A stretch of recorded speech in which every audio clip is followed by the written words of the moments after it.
ADN Podcast. ADN Podcast. Voces con contenido. Hay conversaciones que alivian y sanan. Salud mental en Ciudadano ADN. Un espacio de conversación con especialistas para ayudarte a mejorar tu bienestar emocional.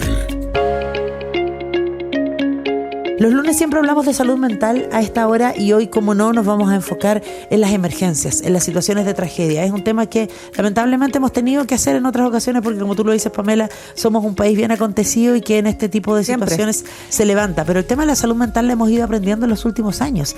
Antes hablábamos de emergencia, de ayuda, pero no hablábamos de operativos de salud mental, no hablábamos de contención, y me parece que ese ya es un avance. Está con nosotros la jefa de gestión de salud mental de la Asociación Chilena de Seguridad, Francisca Alam. Francisca, ¿cómo estás? Buen día. Buen día, Francisca.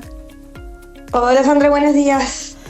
Bueno, queremos partir, Francisca, obviamente por la situación de las personas que han sido afectados, que han sido víctimas, que han sido testigos de la tragedia ahí in situ. Ellos están siendo y ellas trasladados a albergues, donde familiares seguramente. El tema de la contención emocional de la que se habla y que hay operativos, ¿tiene que ser desde el primer momento? ¿Hay que esperar unas primeras horas? ¿Cómo accionar con ellos y ellas? Lo óptimo siempre es que sean inmediatas, justamente porque los incendios producen un impacto emocional que es profundo, porque implican pérdidas repentinas y en algunos casos múltiples al mismo tiempo. Entonces aparecen emociones como tristeza, angustia, miedo, esta sensación de desamparo, o incluso en algunos casos podrían generar culpa u otras emociones.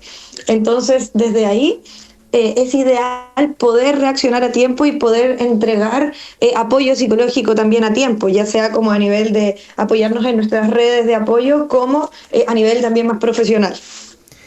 Francisca, bueno, tú decías que la gente siente tristeza, impotencia, un montón de sensaciones, ¿no? Pero ¿cómo funciona la cabeza de una persona que está observando cómo se quema su casa? O que las llamas están cerca de quemar su casa.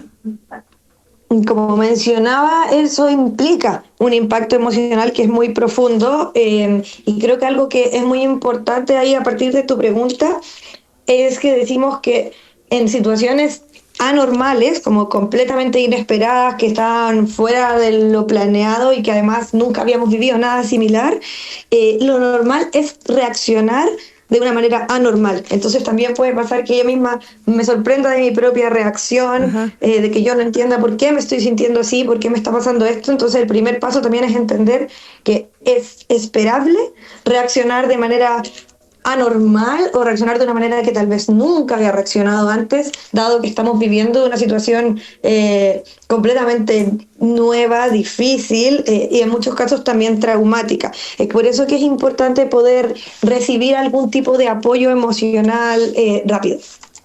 Cuando hablamos de este tipo de emergencia, Francisca, hablamos de distintos tipos de personas que se ven afectadas. Obviamente están los adultos, que son los jefes de hogar, las jefas de hogar. Están los adultos mayores, que a veces tienen menos posibilidades de decidir, pero que se ven absolutamente afectados. Están los niños y niñas. ¿Hay que hacer algún tipo de separación generacional respecto a esta situación? ¿Hay que abordarlo como familia? Abordarlo con las redes de apoyo siempre es algo que es positivo, y ahí por lo mismo también ahí se están activando como varias redes para entender quiénes hoy cuentan con una red de apoyo, quiénes hoy cuentan con un espacio de contención familiar. Y claro, poder abordarlo como familia siempre es lo más recomendable, pero no siempre es posible. Entonces es importante poder entender qué redes tenemos, si es que cuento con redes cercanas, y si no también conocer cuáles son las redes de ayuda que existen actualmente de profesional, para que nadie tenga que pasar obviamente por esto solo. Francisca, cuando pasan estas situaciones tan dramáticas, ¿no? Primero, segundo día, me imagino, de una persona que pierde su vivienda completa, en el fondo está perdiendo su vida, ¿no? Hay que llegar con un mensaje preciso. O sea, uno quizás por hacer el bien a una persona, por ayudarla, a veces puede hacerle daño. Es decir, el mensaje, a lo mejor si uno le dice, tira para arriba, sale adelante, a lo mejor no es lo preciso, pero a lo mejor tú puedes darnos algunas claves para poder reaccionar y hablarle a una persona que lo perdió todo, incluso a un ser querido. Oye, de todas maneras, lo primero acá es poder escuchar, ¿ya? O sea, muchas veces cuando estamos en estas situaciones que son de muy alta complejidad, estamos con emociones distintas que nosotros mismos nos cuesta entender. Entonces, como personas que queremos ayudar, es útil poder escucharlo simplemente, como sin interrumpir, y desde esa escucha también poder validar, como decir, oye, literalmente, no sé cómo te sientes, no me imagino cómo te puedes llegar a sentir con una situación así, pero estoy aquí para lo que necesites, te escucho, cuéntame si necesitas conversar. Y como segunda parte también, el poder ir a apoyarle, por un lado, como validar que esto es una situación muy difícil, y en segundo lugar, poder entregar información práctica sobre, ¿y ahora qué hacemos? Desde redes de derivación, ya pensando en las cosas, obviamente primero van las necesidades más básicas, inmediatas. Oye, ¿cómo puedo acceder a tener comida? ¿Dónde me puedo albergar mientras tanto? Entender cómo está también su entorno, si es que necesita comunicarse con alguien, vayamos a ver si es que existe esa posibilidad de establecer el contacto, y luego ver qué redes le puedo ofrecer de apoyo ya psicológico, en caso de que sea necesario. A propósito también de la gente que de alguna manera quiere ayudar, quiere apoyar, ya lo decíamos, escuchar es lo primero, poder aconsejar si es que es necesario luego una red profesional de contención, pero también hay mucha gente que están reuniendo, ¿no? Agua, ropa, colchones, un montón de elementos que sirven para que las personas puedan estar en esta primera instancia.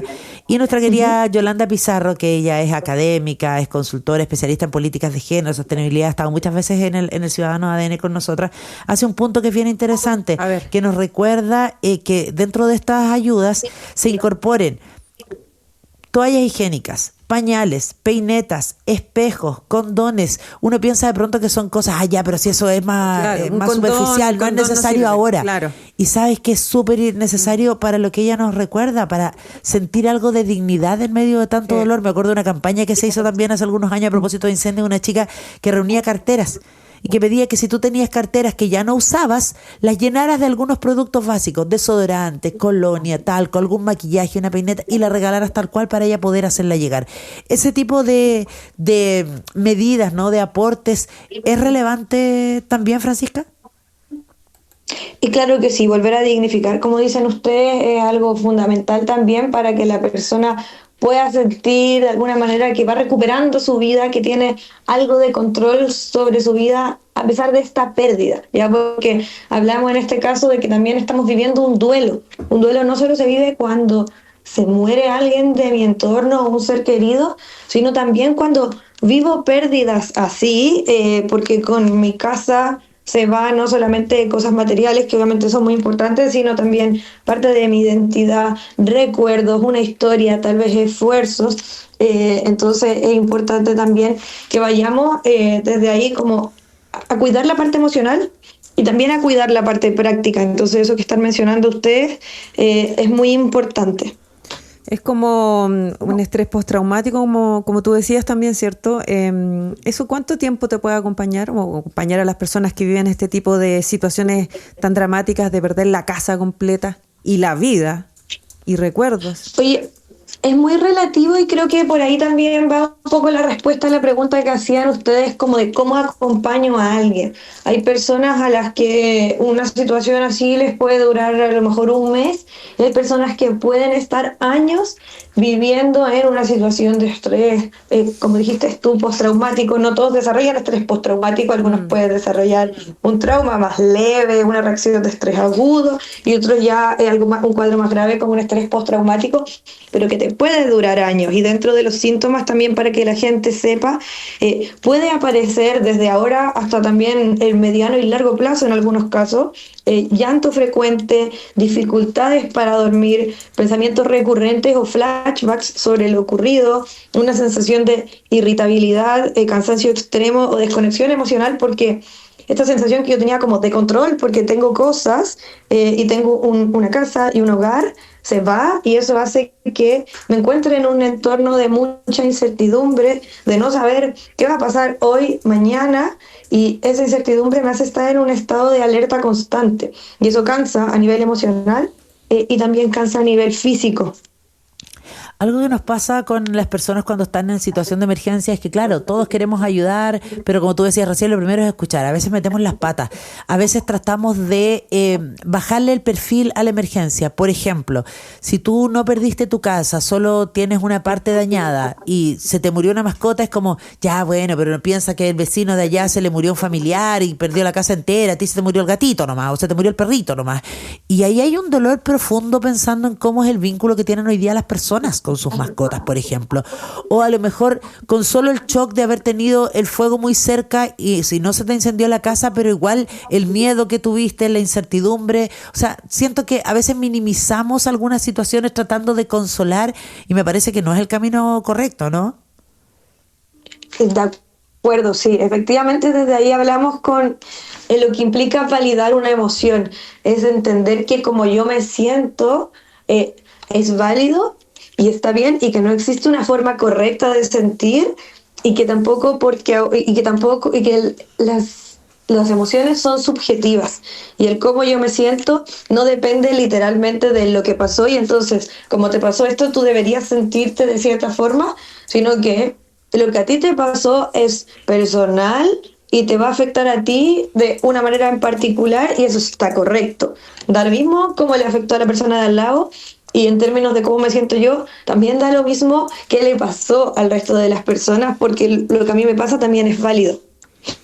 Oye, y en ese mismo sentido también queríamos comentar que nosotros dentro de la ACS estamos habilitando un espacio de apoyo psicológico, específicamente entregando contenciones gratuitas a personas mayores de 18 años que hayan sido afectadas también por esta situación. Y para que sepan también comentar que durante el día de hoy y durante la semana por redes sociales vamos a estar comunicando el flujo y los contactos a los que pueden acudir para también poder agendar una hora de contención gratuita. Perfecto, eso es lo que hay que hacer finalmente, ¿no? Coordinar y sumar esfuerzos públicos, privados, todo el mundo tiene todas que estar las manos ahí con la gente que lo necesita. Francisca Lam, jefa de gestión de salud mental de la Asociación Chilena de Seguridad, muchas gracias por haber estado con nosotros. Gracias, Francisca. Y muchas gracias a ustedes. Chau, chau. Salud mental en Ciudadano ADN. Está disponible en adn.cl, sección podcast y Spotify. Escúchalo cada semana. Comenta, comparte este podcast y mejora tu salud mental y la de tus cercanos.